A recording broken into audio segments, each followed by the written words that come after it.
If you're over 40 and want to be the best version of yourself, Fit Over 40 with Coach Clarence is here to help. All right, everybody. I am here with my friend Lynne Bowman. She is the author of Brownies for Breakfast. She has been on before, and she's just an amazing woman, and I wanted to have her back on to catch up with her. I'll also put a link to our first show for those of you who didn't listen to it. And we're just kind of catching up, sharing some knowledge, what we're doing, what we've been up to. So we're going to kind of rewind here because we were talking off mic and I was thinking there's so many good things going on. I wanted all of you all to partake. So Lynne, thank you for coming back on and blessing me with your appearance. I couldn't say, Clarence. I had to come back. So you just told me something amazing. You are how young now? I'm 78 years young. And I say it again because I can't believe it. You know what? That used to sound like ancient to me. And you have this picture in your mind of what a 75 or an 85-year-old person is. And the picture has changed, I think. Right. That's true. Yeah. Yeah. So what do you can attribute to your success and long-term health right now? What are the main driving factors? I think the big difference for me is that I started younger, and I'm here to say to anyone who's listening, don't wait until you're 70, or 60, if you can help. If you're 60 right now, start now. But the difference with me was I found out very early in my life that I had type 2 diabetes because I had gestational diabetes. And we talked about some of this before. Sure. When we broadcasted before, but I had gestational diabetes, which simply means that when you become pregnant, it throws you into this diabetic state because of the other changes that are going on in your body.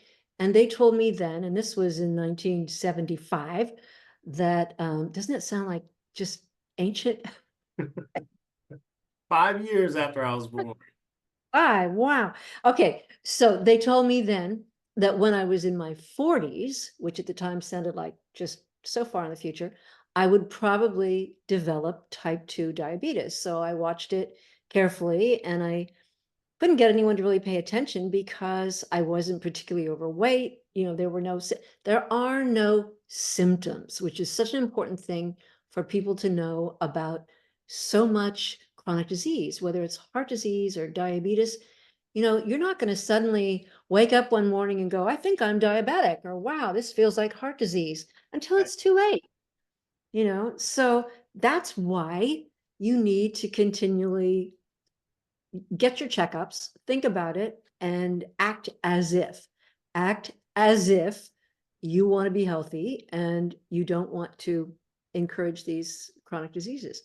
But I found out then in my 40s, and I started being careful about what I ate, and I made sure that I didn't gain weight if I could possibly help it. And I did not want to leave my kids. I was a single mother, 3 kids. So I was very motivated not to get sick. My mother had died when I was 18, and I knew what that looked like for a family. So I was very motivated. Most folks don't get so motivated unless it's losing weight, vanity. We all know what that feels like. We want to look better. But when it comes to just being sure that your pancreas is healthy and happy, or your liver is having a good time, we can't see it, we can't hear it, we don't know. Right. And yet people complain all the time about they can't sleep well, or they have GERD, or their stomach is a little this, and they attribute it to something or other, but basically all of those symptoms they're temporary, but they add up over time. And what you're looking at is the result of eating crap. And when I say crap, I mean processed food, which we all know. I'm not announcing this for the first time. It's out there. Most processed food, and we'll talk in a minute about exactly what we mean by processed. Most processed food is full of, guess what? Sugar. That's And right. I mean, if it's meatloaf or spaghetti or dessert or whatever it is, if you force yourself, and nobody wants to cook anymore. We don't have time. It's one of the things that got thrown out of the wagon. Whether you're a parent with kids or whether you're home alone or whatever, it's a thing you can kind of skip because you can grab a thing at the store, you can eat in a restaurant, whatever. So you're not cooking. So you're eating prepared food. But if you actually force yourself to read the label, as diabetics or people who don't want to be diabetic do, if you read that label, you will see that sugar in some form is the second thing or third thing or fourth thing on the list of ingredients. So when you eat that nutrition label, when you eat it, when you read it, when you read the nutrition, you see where my mind goes immediately. When you read the nutrition label, I don't care about the little macro, particularly that says how much potassium and this and that, unless you know particularly that you're watching a thing for some reason. What I want to know is what's in it. What am I eating? And it's astonishing to me how few people have the discipline to just read the label. You're buying it, you're paying money for it, and then you're going to put it in your body or your kids' bodies. Read the label so you know what you're eating. And I promise you that you will be surprised if you have not made a habit of this. And it's so much sugar. Why? Because sugar in the form that it's in processed food is cheap, it's abundant, and it's addictive, and it makes food taste better to most people. The immediate response to the food is, oh, that's good. Yeah. And because it's habit forming, and because you eat a lot of it, you become accustomed to that, and that's what you look for. That's what you want to taste.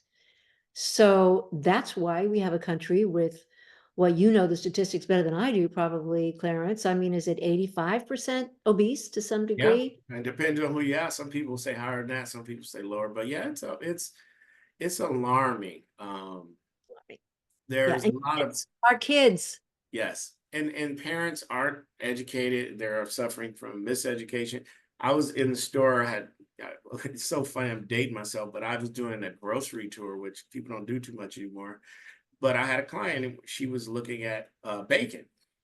And she said, well, this bacon is great. It's just protein. So we flipped it over, and a common ingredient in bacon, some bacon, is sugar. Bet. And she didn't realize it. And I was just showing her, I said, all we're going to focus on is sugar and things you eat. Because she was another one of those I was telling you earlier, I eat very healthy. I said, all right, well, give me your stuff.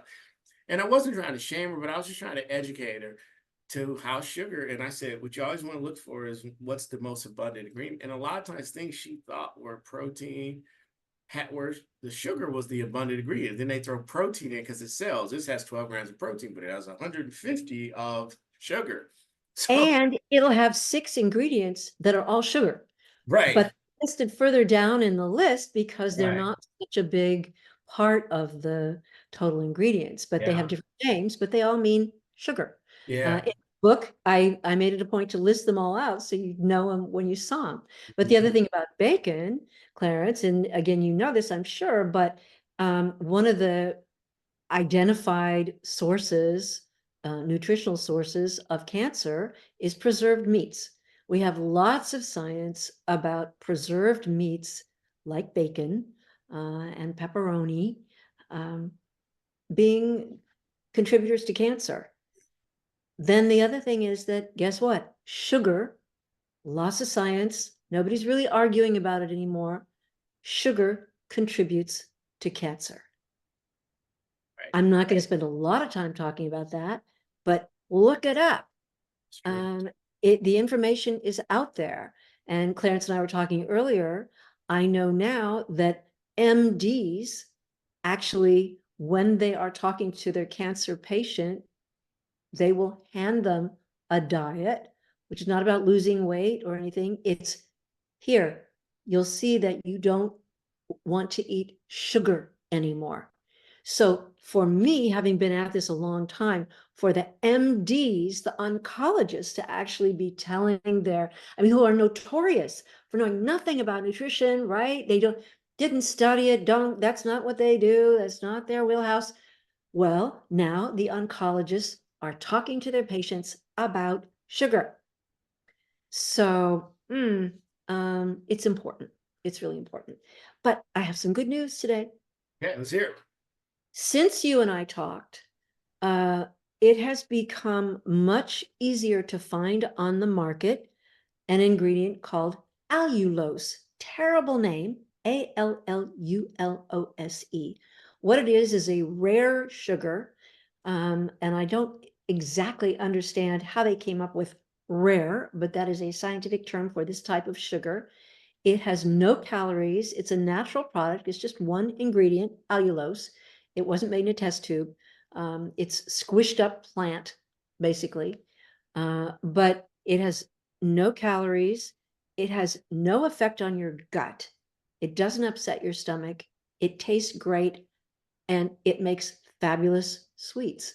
So my recipes, a lot of them in the book, I mean, and this stuff is kind of developing as we go along. So there is some new news about these things. Allulose is not exactly new, but it's come to the fore as a fantastic sweetener. So many people talk about fake sweeteners or alternative sugars or sugar substitutes as being just poisonous. They're not. Some are. Yeah. But there are those that are not. And allulose, I think I'm going to sneeze. Wait. Ah. We'll talk about allergies later. I live in the redwoods, and I think they hate us because they were clear cut 100 years ago. And so now they just give us allergies. But I love them, so I'm going to stay here. But sugar substitutes have a bad name because aspartame, no, not good. But two that I recommend, one is monk fruit. It's made out of, guess what? Monk fruit. And it's a great sweetener and you don't have problems with it. And allulose is another one that I think you'll really, really like. It comes in different forms like powdered or golden. And I use it to cook with. I use sprinkled on stuff, use it all the time. And it's great. No calories, no reaction. Try it and you will be amazed. And we've talked in the past about how do you quit sugar? What do you do to really just go off sugar? Well, get some allulose and stop using sugar at home and use allulose. And so many people say, well, I don't use sugar except I put some in my coffee. Well, don't. Even a teaspoon, even a half a teaspoon. Don't do it. Just stop. Yeah. Stop. Sugar is everywhere. It's very difficult to get rid. But I think what you're talking about is important, is making people aware that is one of the first steps. And then they can recognize ingredients. That was one of the first things I used to tell people. If it ends in OSE, that means it's some kind of sugar, just remember that, Allulose ends in an OSE because it is a rare sugar, but it's a good sugar. So no, I'm not saying that it's bad or good. It's more about awareness. And you can Google things now. You can take a picture of a label and look up the ingredients and you can decide for yourself. But I think you hit on earlier, one of the most important things that I've been stressing versus sugar is just trying to get people to eat whole foods, single ingredient foods, foods that don't have a bunch of stuff. And, I had one lady tell me, I never eat processed food. And I said, okay. She goes, I have a shake in the morning. I go, where did that shake come from? If you're not drinking a cow. It had to go through a process. A lot of foods go through a process to become something else, but it doesn't mean it's bad. It's the amount of processing, like when it destroys the fiber and the things that help you digest. On and on and on. Over processed foods, when it's changing colors, when you're changing the cellular structure of food, that's highly processed. So because it's really hard to get away from some things that are slightly processed. About fermented foods. Because since we talked, a lot of other nutrition people are starting to really pick up on this. You need to try and eat a fermented food every day. I put it in my shakes because I and can't eat it by itself. Full disclosure. Some of the What? foods, some of the foods that are touted as fermented, and I just have to mix it. It's the same with kale. I know kale has great attributes, but well, Okay, well, I'm here for you, Clarence. Here's the thing. Have you tasted, for example, kimchi? yes. Okay, for those who haven't, kimchi is cabbage and some other vegetables sometimes fermented. It's Korean. It's typically very spicy. It's Yeah. usually got some color to it. It's bigger chunks, just like your grandma cut up a cabbage and threw it in a jar with some magic spices. But it's absolutely wonderful to flavor up other things with because it's got this lovely hot flavor. But I'm going to talk a recipe now for you. Get ready. Yeah, This go. is so delicious. You take a couple of pieces of really good sourdough bread, and I want you to get the sourdough bread that, for example, I get walnut sourdough. So it's a whole grain bread. Sourdough is fermented too, with nuts in it. And then I put a slice of Trader Joe's goat cheese on top of each of these slices of bread, and I toast them in my toaster oven. And I squeeze, as they're toasting, I squeeze the liquid out of some kimchi. I chop it a little bit so it's a little easier to eat. Then, when the slices of bread with the goat cheese are toasted, I put the kimchi in between them, I squish them, and I have a kimchi sandwich that is absolutely, I promise you, delicious because the goat cheese kind of cuts the kimchi a little bit and the kimchi lights up the goat cheese, and then you got the good bread. It's a meal. It's lots of protein, it's lots of fiber, it's fermented, fabulous meal. And what, 5 minutes Yeah. and you got her done and you haven't even used a pot or anything. It's so easy and so good. And of course, sauerkraut is fermented. So Yes. anytime you want to just doll up a sandwich or a salad or something, sauerkraut's great. Yeah. Here's another one that 2 years ago wasn't a thing: kombucha. Trader Joe's, other people carry some brands of kombucha that are well made and don't have added sugar to them. Some have zero sugar. That some use sugar to ferment as part of their process, but it's just a bubbly beverage that tastes really good. It's kind of a treat that's enough fermented that you satisfied your fermented. So, and why are you eating these fermented things? Because your adorable little gut, your microbiome needs to be functioning well, or you're not going to be nourished well. It's true. You've been reading about the gut-brain connection. And it's very important to mood, to circulation, everything. Your gut is your engine. It's that burner, that is cooking up stuff so you can use it. And speaking of engines and cooking up, I don't think we talked about autophagy before. No, we didn't talk about it. I'm familiar with it, but go for it. Let's hear your take. Well, my take is really simple. For those of you who don't know, aren't familiar with it, autophagy actually literally means self-eating. And it's your cells' amazing ability to clean up their own little act, to clean themselves up, and to get rid of the pieces that are no longer good, and to reuse the pieces. I love this one. They can recycle bits and pieces and reuse them. Who knew? But to do that, it's like the road crew on the freeway. They have to wait till all the traffic is gone. And so it's only after you've eaten by maybe 14 hours, 16 hours, 18 hours, not sure, and it's going to depend on who you are and what you're eating. You have to wait, or your autophagy waits to kick in after you've eaten many hours ago. And you go, well, wait a minute, 14 hours.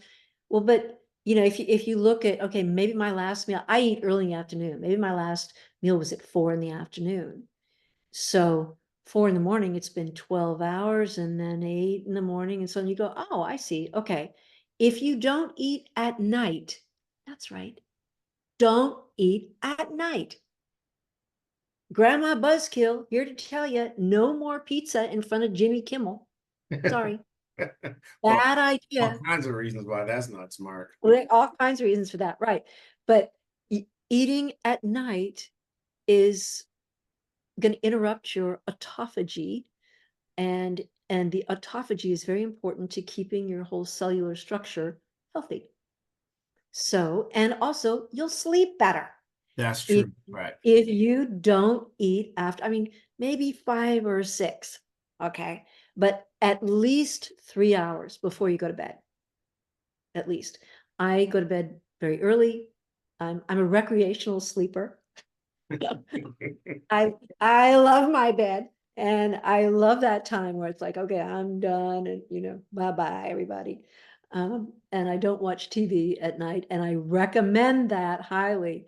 If you really want to improve your sleep, which I'm sure you'll back me up on this, Clarence, you can't build muscle, you can't do anything without sleep. Yeah, you're not going to lose any, which a lot of people that I'm dealing with, they want to get in better shape, lose body fat. And I tell them if their sleep is in order, we're working against each other, That's right. cortisol, super high stress level. You're a high performing person at work. You come home, you eat, you're watching TV or the news. Like you say, you finish off a round of food, even though it might be healthy, and then you plop in bed and you're back up early. And it's tough on the body. Yeah. And it's habit. Yes.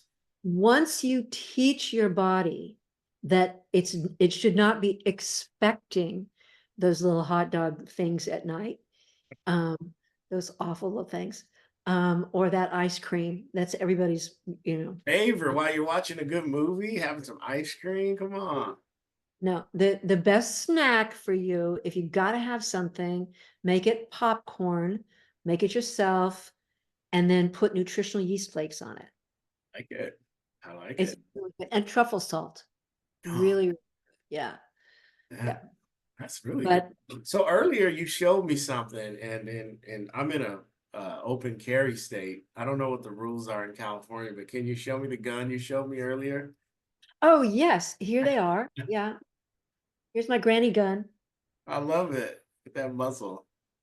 And you've been working out. With no, I can't remember. Did you say you're working out with a trainer now, or are you following a program? No, I'm working out with a guy, an actual person, trainer, friend. And I so highly recommend. I know it's hard, but being with your friends. I mean, first of all, we've all, since COVID, haven't we all got weird about being social? Everything Right.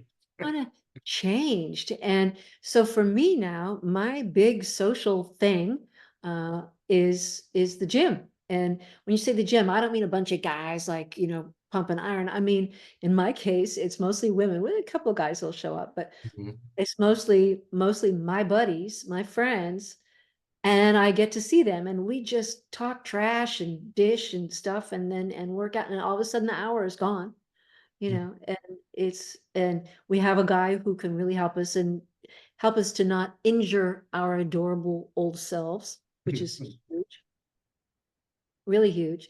Yeah. And because it's scary, if you're not young anymore, let's say, and you're not accustomed to pushing your body, a lot of the time it feels like you're gonna break it. And it's really helpful to have someone like you, Clarence, guiding you, who knows when you're gonna break it and when not. And particularly, I mean, I think we women approach it a little differently than men. We're not taught to hurt ourselves. You guys are taught to push through, and and we're more like, okay, that's childbirth, but I'm done with that, we're not big fans typically of breaking a severe sweat and really doing things that just seem like you can't do them. So it's been a good experience for me. It's been really interesting to work with, and he's a soccer player. He's a Portuguese guy, and he's a soccer player. I bet he's the hit around town. Yeah. And he really pushes us to challenge us, old ladies in some cases. Mhm. Um, to do more, and it's been a revelation to me. He also encouraged me to eat more protein in Yes. the hour after we work out, which Right. was new to me, not having been somebody that really was lifting, and doing the weight training. And then, of course, I had my moment where I panicked and went and said, "My God, I've gained 2 pounds. Right. Oh my gosh." He was so happy. What did he say to you about carbohydrates post-workout? Did he talk to you about that? No, he didn't. And I think because he knows my stuff, he knows how I eat, and I eat a plant-based diet. I do eat some meat and some fish. I do eat some dairy, but it's easy, again, I'll relate it to my age, but it's easy to not really focus on protein if you don't eat meat and much. And if you have a certain age, you're not starving all the time, your body's just operating differently. So what I've done is I've amped up my seeds, and I put hemp seeds on everything, and I've amped up my nut butter, and what else? I probably eat a little more dairy than I did. Um, what am I doing different? For me, it's kind of timing. I just try and make sure that I eat within that hour after my workout. That's kind of what I was getting at. I've dealt with a lot of clients who are plant-based, and they do consume a lot of carbohydrates.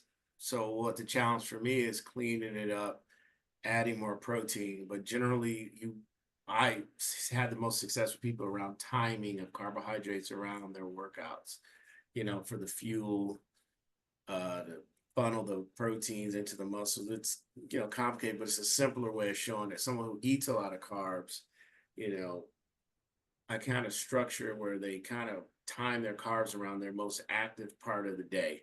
Mm. So it's everybody's different. I was just curious of what he told you, but people who are Well, I mean, I'm with you, because in general, what I advise for people is absolutely eat when the sun is high, eat when you're moving and busy. Later on at night, don't. I've got recipes in the book that, for example, I have a cassoulet recipe for lentils that's great, because if you haven't been eating beans, if you haven't been eating chickpeas, chickpea pasta, hello, it's carb, sort of, but it's extremely high in protein, plant protein. It's delicious. It cooks fast and well. So I can give you recipes for that too that are really wonderful. So carbs, when you say carbs, a carb isn't just a carb, right, right? If you're talking piece of fruit, if you're talking a sweet potato, if you're talking lentils and full of vegetable, I don't tend to think in terms of fat and carbs. The thing that I'm typically focused on is just making sure that my protein numbers are what they're supposed to be, because frankly, when you read up on how many grams of protein you're supposed to be getting every day, it's a lot more than I thought. right. That's one of the big eye openers initially with people. And the reason I use carbs and fats, just because it's just simpler than trying to break down, the complex nature of different carbs. Because people tell me, I don't eat any carbs. And I go, what do you eat? Well, I had some vegetables and I had some fruit. I'm like, so That's do you, carb. do you start arguing like those are carbs? Okay, this is her understanding of where she is. And that's fine. But so you asked me earlier what the process of nutrition, it's a process. Even I have a friend he's another coach, and I asked him to hold me accountable. I had a weight loss goal, and I wanted to really get back to a lower weight when I was a lot younger. And I had brought him on as a coach, consultant, more of really accountability. And it was interesting playing the client, allowing him, and we butted heads on a few things, but he knew his stuff, and it was able to make sense. So I had to kind of take a step back and look at his angle. And it was really interesting to see how he was approaching it versus me. And there were some different things, and we were able to talk and say, but that's part of this whole thing is the communication with your coach. You got to be able to say, this is what I'm feeling when I do this, or when I eat this is how I feel, and then you make adjustments. So me, an interesting concept was eating the amount of protein for the weight I wanted to be at. Ah, Because if you go to any person on the internet, they're gonna go, well, you need to have 0.8 grams of protein or 1 gram protein per body weight. Let's say you're 300 pounds. It's gonna be very hard to eat 300 grams of protein a day. and Clean. maybe not a good idea. Right. And it might be in for some period, but a lot of that's a lot of protein, and getting quality protein that amount, are you really gonna be able to do that? So the different concept was how much what's your goal weight, a different way of looking at it. So there's so many nuances to protein, fats, and eating, and where you're getting your sources from. I think a lot of people need more plants in their diets, from what I've seen. But a lot of times people are afraid. You'd be surprised how much propaganda affects people's eating. You know, how they're raised. We're meat and potatoes, or hey, we like in Phoenix, there's a lot of Hispanic people. They do a lot of carbohydrates. I've coached somebody who was from overseas. The quality of food overseas is different, better in some cases. So there's a lot that goes into it, So Okay, here's a hack I'm going to share. what's the hat? One of my treats for myself. We have a fabulous little taqueria in our little bitty town. And predictably, it's the freshest food. It's the most wonderful food. It's we live close to the ocean. So I will get a shrimp burrito, and I will ask them to hold the rice, speaking of carbs, which means that they'll fill it up with more veggies and beans. And if they have fresh handmade corn tortilla, I'll ask for that. Or if they've just got flour, I'll go for that. But what I do is I bring it home, cut it in thirds or half, depending on how starved I am at the time, put away half for another meal, because half a good burrito is a meal. But then I chop some cabbage really quick and cover the whole plate with, and if I've got purple cabbage, I like the way that looks. So I'll do green and purple and put the burrito on top. I'll put a little bit of nut-based mozzarella. So there's an almond mozzarella you can get from Trader Joe's that's really, really good, melts well, not expensive. I'll put that all over the top. Put some salsa, green salsa, my favorite. Like green salsa too. Yeah, and it's veggies, it's tomatillas, so just dump that all over the top. Nuke it, warm it up again, and it's the most beautiful, most delicious meal you could have.